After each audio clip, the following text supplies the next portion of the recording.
I think we're live and I haven't hit the buttons yet. Yeah, that's why I'm making the face. All right, we made the face because I suck with the buttons. Here we go.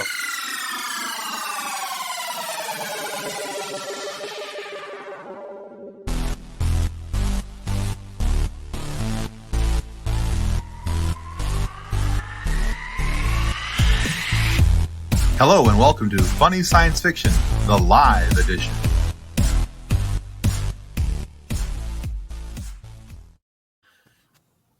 Maybe I should be in charge of the buttons.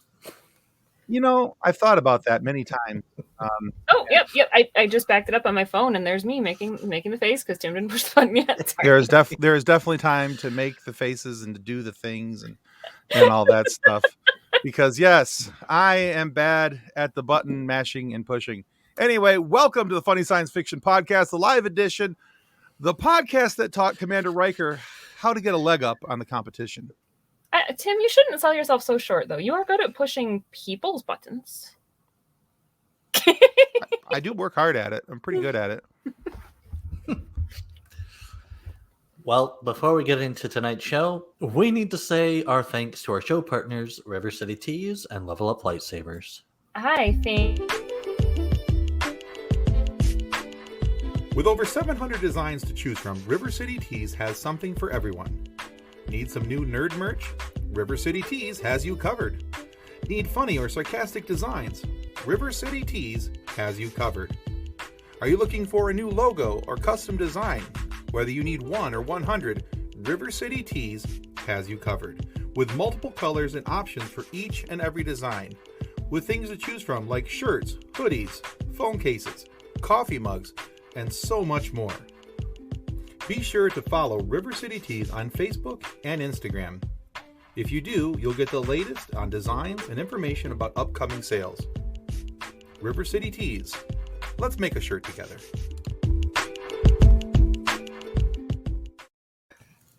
Whoopsies.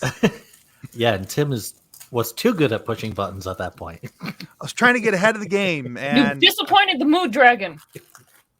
well, Mood Dragon, it won't be the last time, and it certainly wasn't the first time, won't be the last time. No, it wasn't. I'm pretty All sure right, that was one of our show sponsors, River City Tees. And now for our favorite Level Up Lightsabers. I was waiting.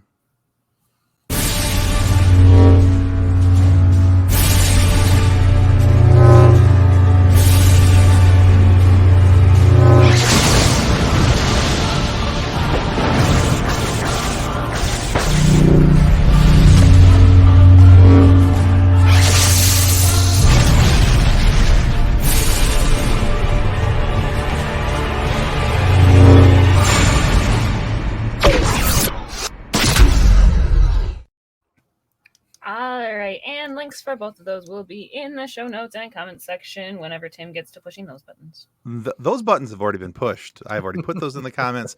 I did actually, instead of looking for them, as the video's playing and trying to find them, I found them pre-show tonight. I'm so proud of myself. I am amazed. Look at you. Yeah, one more link for you guys out there. If you're interested, you want to help support the show, you can use this link right here. This is where you can go. I believe I'm hitting the right one. We're going to find out. Probably not. I don't think so. And there's his bank account. I mean, no, that would be funny too, wouldn't it? Here's a link to Tim's PayPal. What would my wife not like me to do? That's what she would not like me to do. Anyway, let's try this one. There you go. You can support the show by using this link right there. That is where you can go to buy us a coffee or a koofy or however they're spelling it on that website. But it's just a couple dollars and it helps us to do some of the things that need to be done here, like hiring somebody to push the buttons. That will be Nick next week. To figure out why we've gone into podcasting. Exactly. Or some guy named George Jetson. I dig your button pushing, Tom. Well, one of us has to. Why, good evening, dear Casey. Thank you for joining us in this train wreck that is our show and our lives. I mean... But most of the show. Let's focus on the show. All right. So tonight we welcome Mark and Josh from Dads Anime Stache. Hey. Hi. Perfect timing on that. Hey. How's it going, guys? It's going good. Excellent. So, hey, before we jump into tonight's topic, I would love for you guys to take a couple minutes, tell everybody about your show, what the inspiration behind it is, all that kind of stuff. And most importantly, where can people go to find Dad's Anime Stache? Yeah, Dad's Anime Stache is an anime review podcast. So we have a wheel. I'm sure everyone's heard about the wheel by now. It's pretty big. I mean, it's glorious. We spin this wheel, then it lands on anime suggested by fans, and then we watch them and rate them from F to S. The inspiration for calling it Dad's Anime Stache was Nick. That Nick? Me? The one that's not paying any attention? Yeah.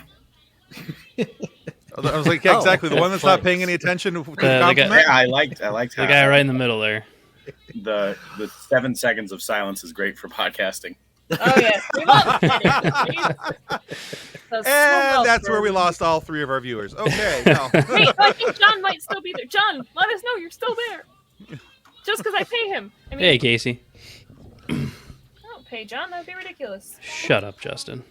Nick, I'm just going to let you push the buttons. Go for it. There you go. Wait, I get to push buttons now. I'm just going to Let's talk see about if Nick pushing can buttons. I'm going to let you do actually any push better the at buttons. it than Tim does, though. Yeah. I think you did And that then last week. pretty much the main places to find us right now is our Facebook at Dad's Anime Stache and YouTube, which is the same thing. We do have a Patreon too. You can check out our Patreon. You We only do, have yeah. one tier, and it's $1. It's $1. Hey, you got to start somewhere. Give people somewhere to go and get started. Cool. So how many episodes in are you guys right now? It feels like thousands. Well, we've had to watch some rough stuff. Well, maybe close to 30. All right, nice. I don't know. Okay. Yeah, because I think that you guys got started with the stash just a little while before Kathleen and I started Pop Culture Addicts. I think we're on episode 21, 22, something like that Already? over there. So, yeah, I know, right? Yeah. So I knew it was somewhere close to that, but yeah, I think you were just a little bit ahead of us. So cool. All right, what's your favorite topic you guys have reviewed so far? Your favorite episode, perhaps? We have done. Yeah, well, we have a tie between 2 animes that we watched that got the same rating. So we had Digimon, which is one of Josh's favorites, and then we just watched one called Vivi Fluorite, Ai's Love Song, which is essentially just an anime Terminator. But it's actually really well done. It is really well done. I was really impressed. It was really well done. Was Digimon rated N for nostalgic? It was, and then I think what was an A+, right, or S-? No, it was one of the two. It was A+. Yeah, it was pretty up there. It doesn't show too well, but I have a Digimon tattoo. Oh, nice.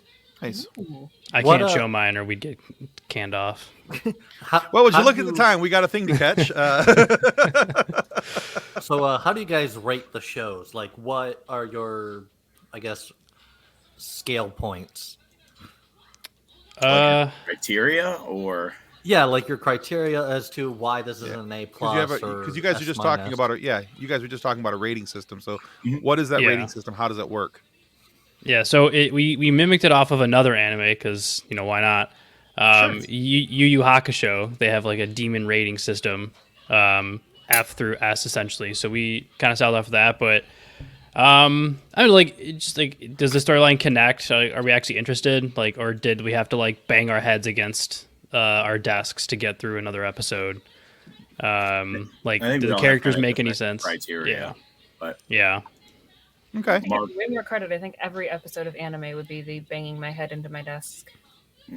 That's how I feel about Star Wars. And that was Dad's Anime Stache. We'll talk to them later, never. And no, it's cool. Teach their own on that one. For instance, my daughter's a huge anime fan, and I'm having an absolute ridiculously difficult time because she wants me to sit down and watch it with her. She's 15, and she watches as much as she can get her hands on. Now, I'm having a problem kind of getting into it. I was kind of hoping that Star Wars Visions, the Star Wars based anime, would be something that would be like the crossover drug. And I watched all that, and I actually really enjoyed it, but I couldn't translate that into going out and watching other anime, but particularly because one of her favorites is about some kids at a school playing volleyball, I guess. Oh, haiku or something like Hiraku or I've seen bits and pieces, but I know it. Mark I know and that one. sports anime. It's my jam, man. Sports anime is my jam. Yeah, that one has not been my jam. I've been struggling with that one. So, but yeah. So if you have any recommendations, think about them. Any recommendations to help me cross the anime bridge? There's a movie called Your Name. It is. That's actually good. We reviewed that as a movie, and then we actually reviewed it as the movie that transcended just being an animated movie and transcended into actual it did so well that they're making a live an American version for theaters because the animated in Japan and in America did so well because it's their second highest grossing movie in history. Okay, called Your Name. Yeah, it's phenomenal. I wrote it down. I'll check it out. That's what I need. I'm trying to find something. We just wait here for you to watch it. We'll come back in about an hour and a half. All right. Spirited Away is good, but I would watch Your Name first, and if you like Your Name, then go into the Spirited Away. Spirited Away is very much anime-like. Yeah, that's what I was like. Your Name is a good crossover, and if you can get past it and you really enjoy it, then you can get into more to the Spirited Away or Howl's Moving Castle or stuff like that. Generally, movies is a good gateway to start with. Movies that are by themselves because there's no really commitment to it. You watch the one thing for an hour and a half, 2 hours. Sure. Yeah, you're not having to watch 50 episodes if you're really not into anime. I really enjoyed Howl's Moving Castle. That was it was a good one. Yeah, it's a good one. So Mark once made us watch this movie called Kuriko's Basketball. No, Justin. Okay, whatever. That was Justin. I'm a fan. No, Naruto sucks.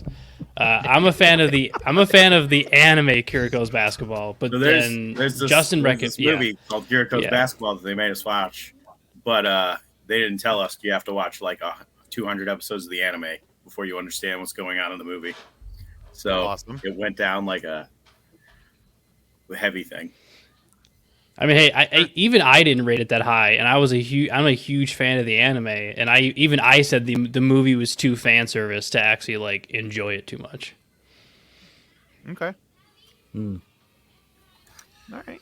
I will check those out for sure. The anime I've ever actually gotten into until recently was Avatar: Last Airbender. That's as close to anime as my brain has ever gotten. M. Night Shyamalan is a genius. That was an amazing movie. Now we're gonna get hate mail. My daughter would be, if she heard you, she'd be screaming at the top of her lungs right now. Yeah. So, or I should say lung, but boom, boom. Yeah. She still has the other one. She still has it. It just doesn't do anything. So it's a joke that she'll appreciate. Nobody else watching this will appreciate it. She'll appreciate that when she hears it. It would be cool if she got to keep it in a jar, though, because that was just as fun to get out at parties. Anyway, okay. So speaking of anime, what is our topic tonight, Tim? Well, our topic is not anime, but animation. So we have these guys here who are anime and animation experts by my own calling. So we'll see how they're going to do with this. But we thought tonight we'd talk about 1990s era animated superhero shows. What are our favorites? Why did we like them? Things along those lines. And if there is a 90s era anime that kind of fits into this topic, please feel free to recommend it, bring it in. That's always a good thing. So, but we can get started, and I'll start the direction here. Tim has scared the guests. Possible. We're intimidating. It's true. So, for me, it was the 91 to 97 run of the X-Men. Actually, 92 to 97. That for me was the quintessential outside of Batman. Okay, the animated Batman series from the 90s with Kevin Conroy. That's like number one. I didn't want to take the softball, so I took the smaller size softball and took X-Men. But I've always really enjoyed this one. I've always liked the way that they portrayed Wolverine. He was my favorite character. I liked the way that he was just this little ball of hate running around with steel claws coming out of his hands. Which is why he was the one I played when we played X-Men on the playground. Absolutely. I was a little ball of hate. Yeah, so it's just he was not a ball of hate. He was just angry a lot. He's very relatable. Just slightly, yeah. I just remember distinctly one of my friends being like, "But you should play one of the girls because you're a girl." I'm like, "I'm Wolverine," as I shoved him off of the snow mound. Anytime me and my brothers would play any of like those 4-player co-op games where you run around, well, I would always either be Wolverine or Gambit, and then they would choose like Silver Surfer, and I don't know who else they chose. Street Sharks. Street Sharks. Street Sharks is unexplainable. Imagine it's Ninja Turtles, but instead they were sharks. Yeah, just imagine if everything was a king shark, but like combined with a Ninja Turtle mentality, and then just released into the streets. And then throw some WWE in there. Yeah, and then there you go, Street Sharks. Really funny. Now, what if we put them in the middle of a big windstorm, though? Then we could have Street Sharknado. That's true. I'd watch it. And if we do it in the middle of a city, we can get gargoyles involved. And then, see. I'm glad you brought up gargoyles because I had a week's vacation and I spent it watching gargoyles with my son. That is the craziest show. I wasn't open to watch gargoyles. But... It's phenomenal. They're releasing these like master grade action figures of all the gargoyles. Really? They look phenomenal. Don't get your hopes up. They've got Goliath out, and then they have the repaint of the clone. But we'll see what happens to the rest. So NECA's let me down before. Yeah, it's true. So surprisingly, Justin, Static Shock was 2000s. It was 2000 to 2004. But I also enjoyed that series. It's a great one. It doesn't feel like it because it literally is like it's on the tail end of that whole era. It looks like it's made in the 90s. Yeah. It's one of the top Batman the Animated Series spinoffs. Mm-hmm. Top 4 at least. I really, really like because I grew up watching the Batman Animated Series. Like it was my favorite. Yeah, I loved it. Oh, easy, yeah. Totally not the one I actually picked for tonight, but right. Oh, we actually picked. Okay, I did when Tim asked for a topic, and I said, "Hey, let's talk '90s superhero cartoons." I had one in mind because I love that show so much. Hey Tim, do you happen to have that clip? Oh, the video? Of course we do. Yeah. I didn't know you on. Because my mom is currently mad at me, so let's change that. Let's go to the screen. Video. And this is for Kathleen's mom. It's playtime! Hello, this is Michael Bell, and welcome to the Funny Science Fiction Podcast. Kathleen mother, you want to play?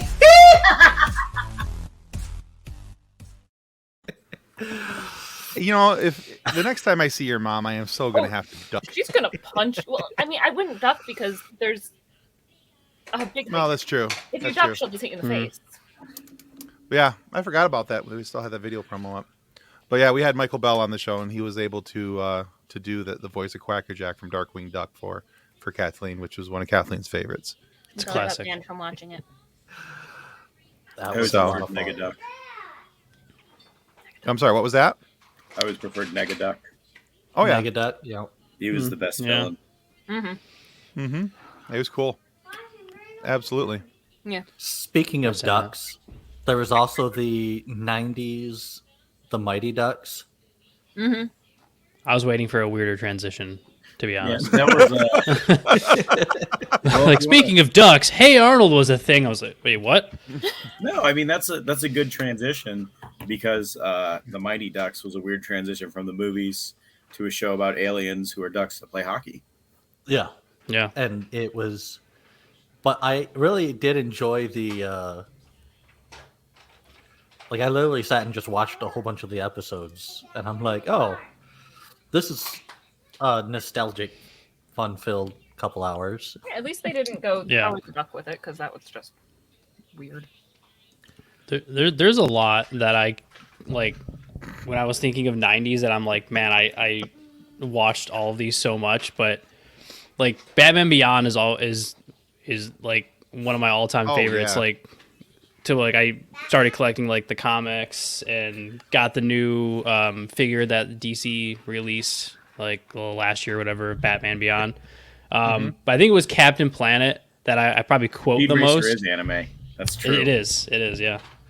Just because I feel like I love Captain Planet because like most of the kids had all these like crazy cool powers that they could do stuff with like fire and wind and earth, and then it was like, all right, we got 4. Oh, crap, we got 5 kids. Let's just give them the power of heart, and it'll work out, and it'll make perfect sense. And then we have Captain Planet. Oh man, you're like an Aquaman denier. He used the power of heart to befriend animals. I know, but it was just the hilarity of like they'd all do their little poses, and then it'd be like power of like fire, water, earth, air, and he'd be like heart. Like, yeah, you go, man. You contribute. Look at that. your participation trophy. You got it. It was, yeah, you're right. It was kind of funny though, just the way that they used it. Here's a quiz for you. Which order did the elements go in Captain Planet? Earth, fire, wind, water, heart. How does that compare to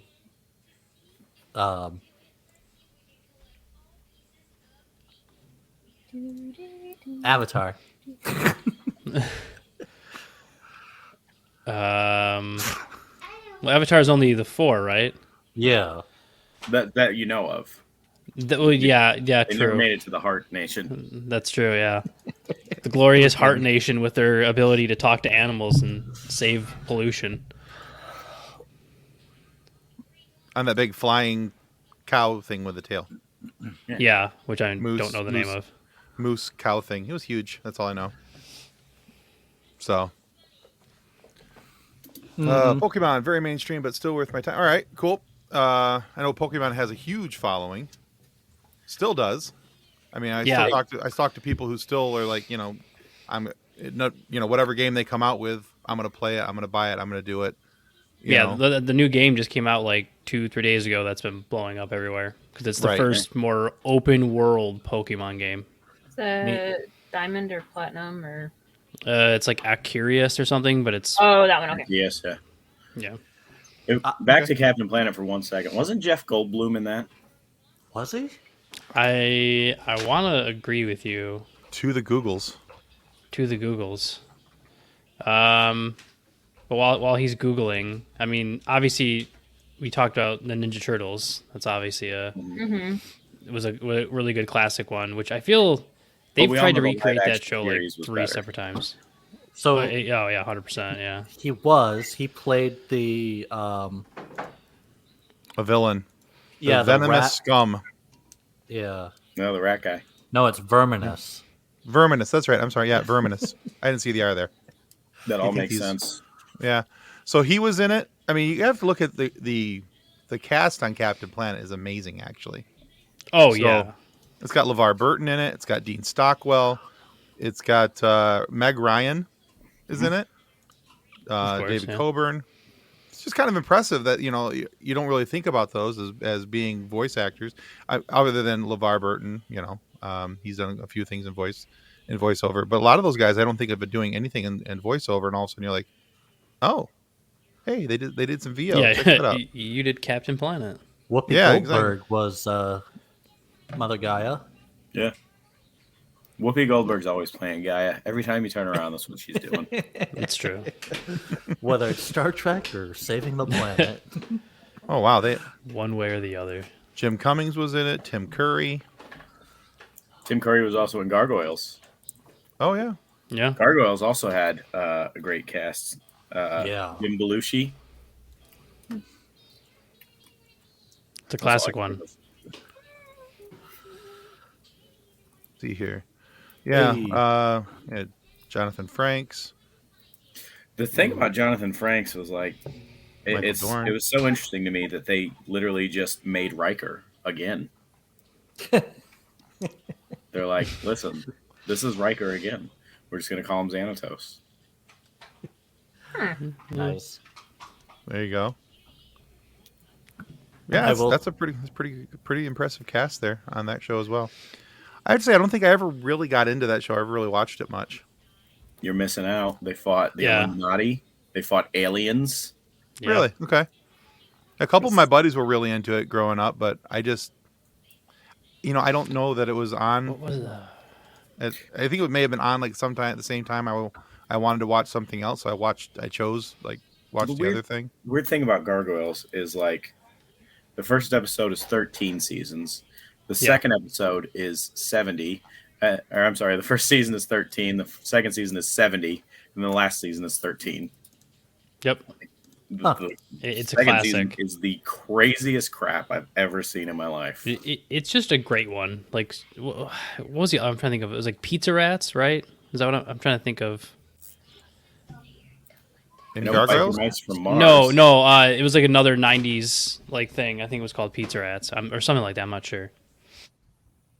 I know of two guys, a girl, in a pizza place. Does that count? Yeah, with Ryan Reynolds. Yeah, absolutely. That's what you're talking about. That's what he's talking about. So, yeah, I don't think that's the same thing.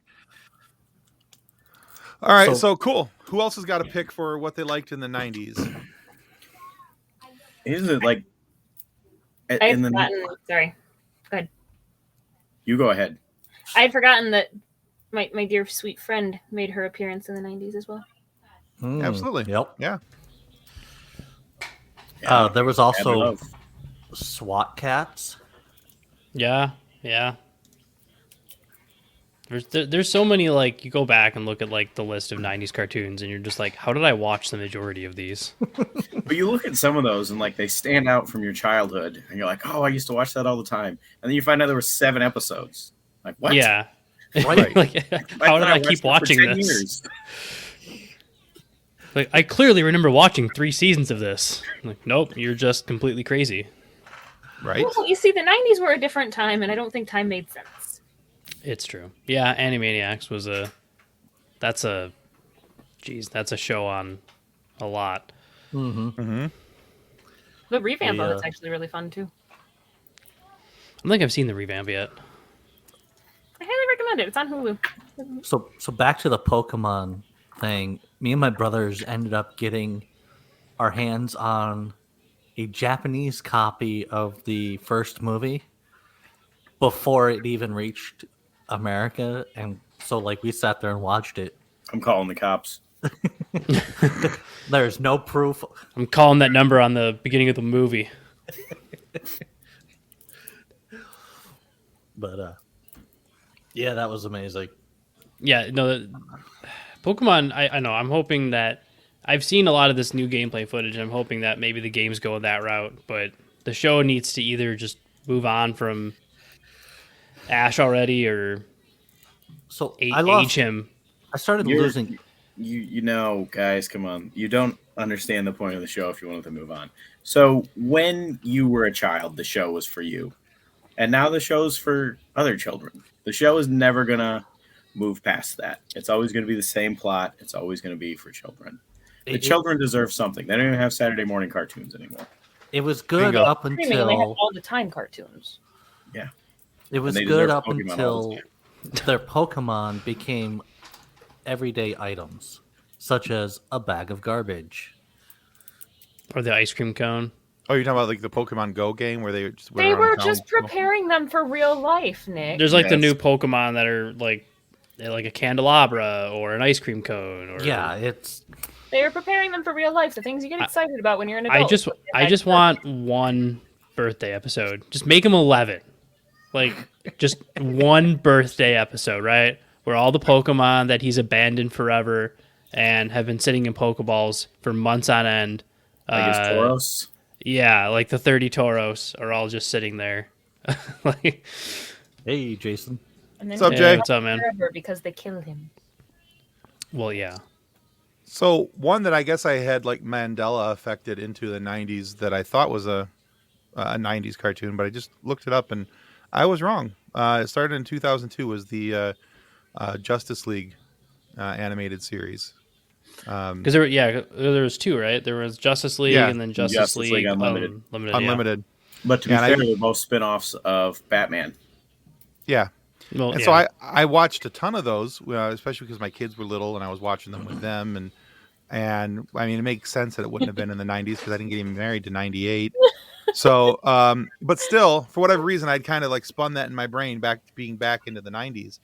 And because I really enjoyed the animated Justice League. I think there's a few like that. For me, it was Samurai Jack. Mm-hmm. Okay. Where I was like, because it was like 2000 to 2003 is when the first one relaunched, and for the life of me, I thought it was like a late 90s cartoon, Sure. but then I was looking into it, I was like 2001. I'm like, that can't be right. I'm like, no, that's right. You're old now. No, that is right. That tracks. That all tracks now. To get off topic and talk about Justice League, I loved Justice League Unlimited so much. The way it would it was phenomenal. Into characters that weren't the big three. Mhm. Made me so Yeah, happy. it was awesome. Yeah, you got like Green Arrow showcasing Booster Gold.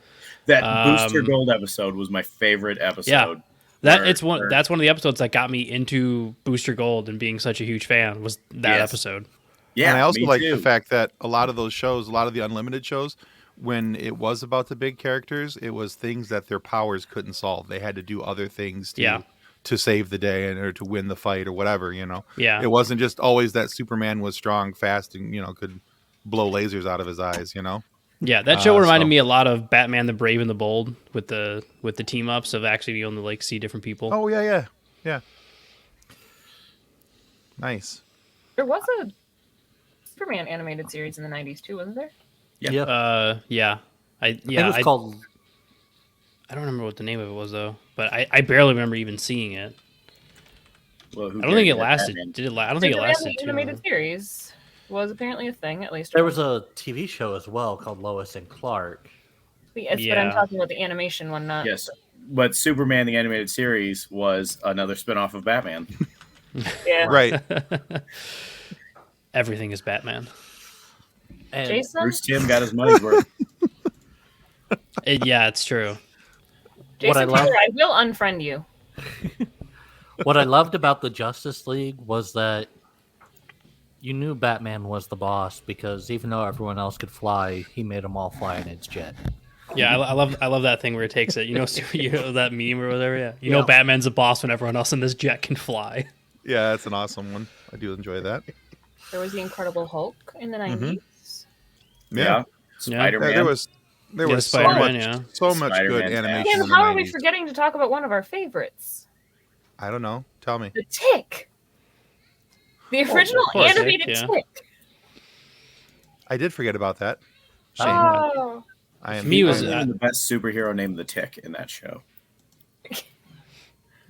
I forgot about. I always enjoyed Arthur. Arthur always made me laugh. Tick was pretty good. I do enjoy that. So, Speaking of the Tick, we've got something special later in the show. about the Tick. Yay, the Tick. Anyway, but yeah. So, man, I can't believe I forgot that was a 90s thing. I don't know. Yeah. That's the thing. You start deep diving and you're like, how did all this come out in the Well, same? that's the thing is I'm looking at the 30 best comic book cartoons from the 90s, and it's I forgot these ones existed. Yeah. Here's one that's I feel like is more obscure. Mummy's Alive. I remember that. Yeah. It wasn't very good. It was or wasn't? It was not. I enjoyed it as a kid, so I've not watched it since. My problem with 90s cartoons is I remember watching some of them, but I didn't really love anything as much as I loved Power Rangers. So everything else was kind of tertiary and on the side. And then there was that spin-off, the Big Bad Beetleborgs. It was not a spin-off of Power Rangers. No, I do remember that one. Nope. It was another show. But the Power Rangers only ever got close to having one spin-off, and it was VR Troopers, and then they decided not to make it a spin-off. They had shot an original pilot where Tommy was the original VR Trooper, but then they decided to bring him back to Power Rangers. But it's all the same stuff. It's made from an old Japanese show called Super Sentai, where they just took the fight scenes from that and then added some American teenagers. All right, so here's a question for you guys, because I absolutely do not know the answer, and it's probably really silly and stupid, but here it goes. What's the difference between Power Rangers and Mighty Morphin Power Rangers? Are they the same thing? They're the same thing. Kind of same thing. Yeah. Mighty Morphin was the first kind of Power Ranger, but then you had Power Ranger Zeo, Turbo, In Space. And so it started with Mighty Morphin, and then it just became about like different iterations where their powers came from like different sources instead of all coming from like Zordon and everything. So it just kind of like changed where they got it, but not that the fact that it was still Earth. And like later seasons bring reference.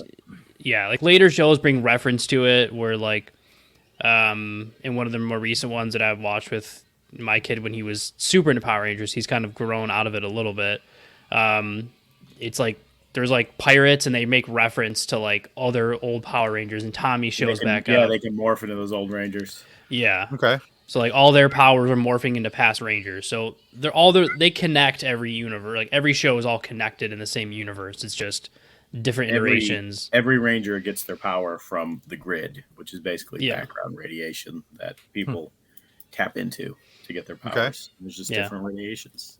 And on the same lines of Power Rangers and Big Bad Beetleborgs was the Mystic Knights of Tir na Nog. Nog. Man, like we would not believe how many Power Ranger ripoff shows there are. Like you have to start looking into that stuff, and they just pile up. If I'm not mistaken, the most recent one was Boba Fett, wasn't it? Yeah. Yeah. Anything Star Wars just ripped off Power Rangers. That's canon.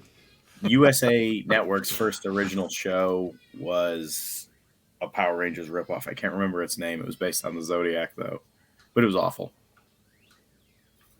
But story's going nowhere. Someone talk. Phil. I was learning something. So for me, I'm like, hey, this is great. Okay. Yeah, because I don't know a ton about Power Rangers. I never really got into them when they first came out. The only thing Power Rangers-esque that I've ever really watched was the movie that came out a few years ago. I went to the movie theater. I watched the movie, which I thought was actually really good. I liked the movie. It got a lot of hate, but I liked it. I enjoyed it for what it was, but because I knew going into it was going to be different. But that's the whole point. It's right. It makes more sense to make the way they made the robot than the 90s cartoon where it's 5 teenagers standing next to each other in a robot, somehow all controlling 5 different parts where clearly the joysticks all are connected, but it's doing 5 different things. Right. Yeah, Mark, in the first episode, they have trouble controlling it. You forgot that. It's it true. Took them 2 episodes. It's true, yeah. By the third, though, they're like, all right, we're masters of this giant robot with our advanced training that we just got from this giant floating head guy. I learned to drive a forklift in one day, dude. It's not that hard. It's all the same thing. But did you have 4 others connected too, where you all had to work together? Yes. I mean, yeah. Okay. Well, that's then the only way I drive them. Then you win. Yeah. Well, you just stack them on top of each other. It's just 5 forklifts on top of each other, and everyone just has to kind of coordinate and pass the pallet from one forklift to the next forklift. We get so much work done. Sounds like it. Very busy. Let's see. Did we talk about Dexter's Lab or Powder Puff Girls? No, I don't think we mentioned either one of those, and both were big shows. They were, yeah. Absolutely Omelette big fromage is the main thing I take away from Dexter's Lab. Yeah, I never got it. I never really watched Powder Puff Girls because I was like, I'm not gonna watch. I was a kid. I'm like, I'm not watching a cartoon about girls. Hey, it was amazing. Been like real girls. There was definitely episodes where it was like, dear Lord, can you speed it up a little bit? But there were also episodes where you're like, dear Lord, why are they showing this to children? No, yeah, like the ones where, because it was the classic Mojo Jojo thing. Whenever he got defeated, his helmet that he was wearing, they'd crack his helmet, exposing his brain, and punch him in his brain. Monkey time. Jesus. That's hey, that's a good lesson for kids. Yeah, it's like that scene in the first It movie where they beat him with bats for 32 minutes. It's just too much. Were they like trying to mimic the Ren and Stimpy show? Oh yeah. What was the other one? Cat Dog, right? Was that was 90s, Cat right? Dog, yeah. Cat Dog. Oh yeah. And Cow and Chicken. That. Yeah, Cow and Chicken. There's a. How are you showing that to me when I was like 10? Like, that show went off the rails a lot. like, A lot. Like the fact that the main thing kind of like interacting with them was the devil, but it's not a clothed devil. That's as PG as I can probably put that. Cartoon Network did some weird things, like Johnny Bravo. Oh my god, yeah. Johnny Bravo would. I don't think that show could not exist in today's culture. No, we're too PC nowadays. Where most of these cartoons that we're talking about, the way that they did things, Ren and Stimpy, as it was back in the day, couldn't exist. You know, Pinky and the Brain. I don't think you could get away without tweaking either because of how much Pinky's like ridiculed. Well, no, and even in the newest run on Hulu for Animaniacs, Pinky and the Brain has been tweaked. It's not the same as it was. It's still very good, but it's nowhere near as. I mean, back in the day, Animaniacs just didn't give a crap. They were going to mock anybody, anywhere for anything, and now it's very much scaled back. It's still enjoyable, but it is definitely scaled back. Yeah, so 90s cartoons took chances. They were just like, let's see what we can get away with on TV before the FCC sends us a cease and desist. Let's throw this against the wall. See what Simpsons. sticks. Oh yeah. Oh, good call. Yeah, absolutely. Yeah. But yeah, yeah. They just didn't care, man. They were going to do what they wanted to do, and that was just that's just all there was. So you were saying something, Nick? Oh, I was gonna change topics a little bit if we were. That's fine. Looking at the time and. Yeah, that's fine. So I won't expect Josh to pitch in a whole lot about this because I can if you want. You can say whatever you want, man. Hey, it takes both sides to make an argument. That's what I always say. So I'm cool with it. But we were going to talk a little bit about Boba Fett because it is something that's current, happening right now. A lot of people are very interested in it. I had a major brain explosion over the last episode with the realization of something, and I'm very excited because I shared it with Kathleen. I don't know if I shared it with Nick too, but and then I found out other people on the internet thought the same thing, and I'm like, yes, I'm not the only dummy who thinks this. So, anyway, so looking at the Mandalorian because that's what I call episode 5. This is Mandalorian episode season 3, episode 1. The armor. Sneak peek, yes. The armorer says something specifically to Mando that made me realize that the armorer, the heavy Mandalorian, the heavy armored Mandalorian, and Mando himself are all part of Death Watch from the Clone Wars. And the reason I came to that is because the armorer specifically says that had we not had our sect stationed on the planet moon of Concordia, we would not have survived the Great Purge. And I didn't catch that the first time going through, but I caught it the second time watching it. As soon as she said Concordia, I went, oh man, that's Death Watch. They're part of Death Watch. And then I realized that the heavy armor guy, when he went to challenge Mando, mentions that the Darksaber was founded by his house, House Vizsla. There's the connection to Clone Wars, and he wants to challenge for it. And the whole thing was just really cool. And yeah, and now it makes sense to me why in Mandalorian season 2, why Bo-Katan was so against them keeping Mando keeping his helmet on, why she called them radicals, and why she said she stood up against Death Watch. And all of a sudden my head just started spinning and going all these different places, and now I want to go watch it all back over again. So yeah, I'm a little behind, but spoilers. No, I don't. Yeah, I don't mind when it's stuff that I know. If it's stuff that I like know for a fact that I'm like, I'm gonna watch numerous times. I'm not as like crazy about it. But it's been interesting because it's like I feel like Boba Fett's gotten a lot more flack than Mandalorian did. Ton. And I don't know. Like my thought just was that I think Mandalorian did such a good job that now we're holding everything to like this pinnacle of like how good it all has to be, without realizing that Mandalorian had way more to draw on in terms of like story than like. Sure. if they were going early Boba Fett, you have a ton to go on, right? But obviously they weren't going to do that. They're going with like Boba Fett after a long period of time. There's not as much to draw from, in terms of like what in comics and stuff like that. I mean, but it's still really good, and I think we just have to learn to love things. Well, there's a couple things to take away from your comments there. Number one, first and foremost, learn to love things. Very rarely, no matter what fandom is your favorite fandom, very rarely is it going to be done exactly, the way you want it to see it done. There's always going to be something that you want to see tweaked, changed, whatever. And I think that's the biggest problem plaguing Boba Fett right now is we've had 30 plus years of wanting to see him, on the big screen for more than 2 to 3 minutes at a clip. There's people who they've built up Boba Fett to be this bounty hunter god in their mind, and that's how they see them. So if it's anything short of that, of him kicking butt and taking names every single episode, I think people are kind of getting kind of beside themselves with it. So that became their favorite character, and they can't see him in any other way. So learn to love things. Just like Jason said, years of hype. You got him in the books, in the comic books, and if you were able to get as a playable character in a video game, he was nearly undefeatable.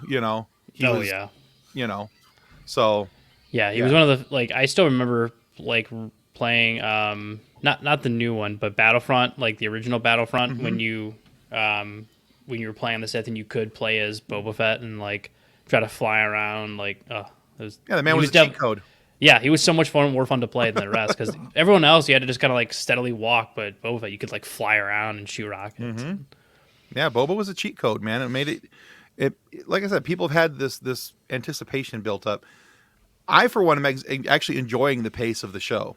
I like the fact that they're going back and they're building a story underneath him. They're giving him a foundation. I think you had to. I think like you said, it came with all this hype from people that watched a lot of the stuff like us, but there's this new generation now watching a lot of this stuff for the first time who might not really know who Boba Fett is, and this might be their first foray into Boba Fett. And if you came in guns a-blazing for 10 episodes, we'd all really enjoy it, but there might not be a whole lot to build off of for a season 2 or a season 3. But I think it's smart, the pacing that they're doing, giving him an actual character absolutely, beyond just the guy in the helmet that we had saw before. Yep. I think too that the biggest difference that we're experiencing, or that people are experiencing in the fandom between Mando and Boba Fett, is that Mando is a created character out of the blue. There was no backstory, there was no hype, no expectation for him, and they could build him and design him however they wanted. And so there wasn't 30 years of people going, "Oh man, I can't wait to see this guy on screen." Yeah, so anything he did was going to be cool. Yeah, that's true. You can't really tweak Boba Fett's look without outraging. Oh yeah, everyone. I mean, look what they did with just the outfit so far this year, because Temuera Morrison is not exactly a thin mint anymore. Rocking the dad bod, you get it. So we got dad bod Boba, which is awesome for us. Oh yeah. For us chubby dads, it's a cool thing. I like to be showcased as a nice kick-ass bounty hunter on TV. Exactly. And people were really upset that that they didn't CGI him and make him in the same style of Boba Fett that we saw going into the Sarlacc pit. Yeah, I was like, what would you look like after you escaped a Sarlacc pit and decided to enjoy your life? Are you telling me that your first instinct would be I need to do 1,000 push-ups? I'm gonna be so ripped. No, you're I'm gonna go sit down, drink a beer, and eat whatever I wanted because I just spent however long inside of a giant alien monster thing. Exactly. I'm gonna get that second cheeseburger. Exactly, with bacon. Yeah. Yes. Oh yeah. Absolutely. Do they have bacon in Star Wars? I think, doesn't Lando have one? Lando has a mustache, yeah. Lando. Yeah. They're not overly popular. In Rogue One, Cassian Andor has a mustache, I believe, doesn't he? A thin one? A small one? I will say, among the humans, facial hair is limited. Is pretty limited, yeah. Wookiees, though, 100%. Oh yeah, facial that's hair. all. That's Are all you hair. sure that that's a mustache though? It's probably a part of a soul Retarded. patch. It's probably a soul patch they got out of control. Happens to the best of us. You know, sometimes you just take the risk and then it goes too far. You just got to go with it. Hey, thanks for stopping by, Jay. See you, Jason. He said, "Love all you guys. Going to be with my daughter. Great show. Thanks, man. Appreciate it." So, just real briefly, because we've only got a couple minutes left here, we wanted to talk about a few things that happened over the past week and what we have coming up. Oh, look at the little guy. Hi. Hello, tiny friend. Oh, that's awesome. I miss my kids being that age. You want one? No, I just said that publicly. Darn it. Yeah, you can take mine if you want. He's right over there. He wants to watch Spider-Man on the computer, but he can't. His name is Max, and he was named after Max from a Goofy movie. Nice. Oh, that's awesome. Movie. See, That's awesome. Well my named. son, not my son's first name, but his middle name is Remy, after Remy LeBeau from X-Men. Nice. Awesome. Very nice. One of my sons, his middle name is Harrison after Harrison Ford. Very nice. So yeah, not So the to circle back around to Kathleen ticking off her mother earlier, I named my daughter after you, Mom. There you go. That's they share a middle name. She can't be mad at me. Everyone gets one. doing some thinking there. All right. Just a favor. All right. So What were we Nick, talking tell about? us about last Friday. So last Friday, our guest was the one and only Sam Witwer. Yeah, you're never gonna be able to say it as cool as he does. Yeah, I know. Who you may also know as the voice of Darth Maul in Star Wars Clone Wars and Rebels. Also the voice of Starkiller in the video game Force Unleashed 1 and 2. And he does some other voices as well.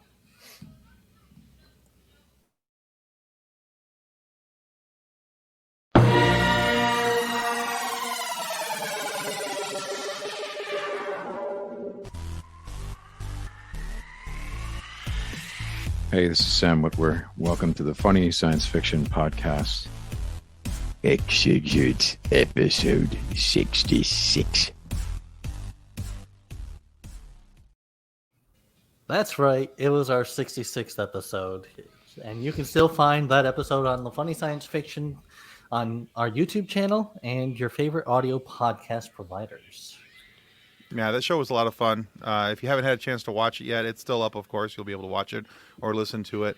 And I think probably one of my favorite bits about that, other than the fact that we talked about music for quite a bit in the beginning, and I honestly could have talked with Sam about music for probably a good couple hours. He's very knowledgeable. He has a band called Crash Tones, and we talked about his band, his music, how he goes about music production, why he wants music on vinyl and cassette. It's pretty interesting. The fact he has a working Walkman is still impressive to me. Yeah, I still can't get around that he's got a functional working Walkman. And he's like, yeah, so I popped the tape in my Walkman the other day. And I think all of us were like, wait, what? You have a Walkman? Let's literally rewind. Exactly. Yeah. But yeah, it was a really cool conversation with him. But the outside of that, to me, one of my favorite things was our conversation about the creation of Darth Maul and bringing him back into Clone Wars and how they were going to go about it and how he went from being a silent character in the movie and why he was being a silent character in the movie to being the character that we saw in Clone Wars and Rebels and, Is that the spiky head devil guy? Yeah, red and black. Yeah. So, yeah, really cool conversation. We also talked a bit about other shows that he's been in, like Dexter and Smallville and The Mist, and he was uncredited for it, but his scene in that was a whole episode, wasn't it? Whole episode of The Walking Dead. Yeah. Because there was flashback scenes throughout. There were flashback scenes in and out, yeah. But yeah, he gets his head blown off in Walking Dead, so he's pretty happy about that. The classic way. Yeah, well, if you got to go, you got to go. It's the good way to go. If you become a brain-eating zombie, then of course your head needs to go. Right, yeah. Yeah. All right, well, that was last Friday. This Friday, our guest has credits in both live action, in both the live action runs for the Tick TV show and the cartoon, right? Something I don't know. Anyway, Nope, just the live action. well, you typed badly then. But anyway, in 2001, she played Captain Liberty, and in the 2019 run, she was Lobstercles, along with a host of other shows that she's been a part of. She also has a new song EP called Like a Girl on Apple, Spotify, Amazon, and others. It's a 6-song EP. You guys should go check it out. I listened to it this afternoon. Not too bad. Mostly just piano and singing. But anyway, here's our guest for this Friday.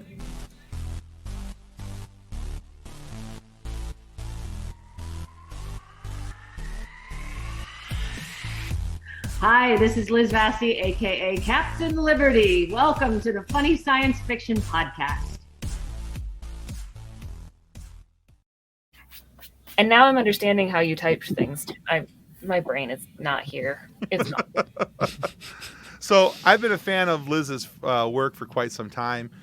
We got to chat with her about both of the runs of the Tick, both the 2002 run, which is personally still my favorite because of Patrick Warburton as the Tick. I thought he was amazing in that. Not that Peter Serafinowicz of It's a Wits does a bad job at it.